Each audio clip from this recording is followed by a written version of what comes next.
I tell you what, sometimes I just cannot catch a break. There's always one. So I finally got some time here in the morning to pull this cover off and put the new friction discs in there.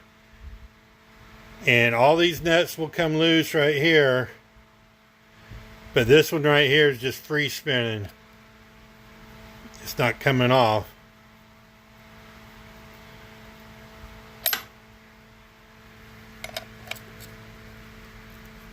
And it doesn't look like the bolt's not turning. But I don't know. So now I gotta try to figure out how to get that son of a bitch off. Like I said, there's always one. You can have 4 bolts. 3 of them will come off easy and the 4th one will get stuck. You can have 2 bolts. One's going to get stuck and one is not. I don't know why, but it always works out that way. But anyways, video's getting long, life's getting short.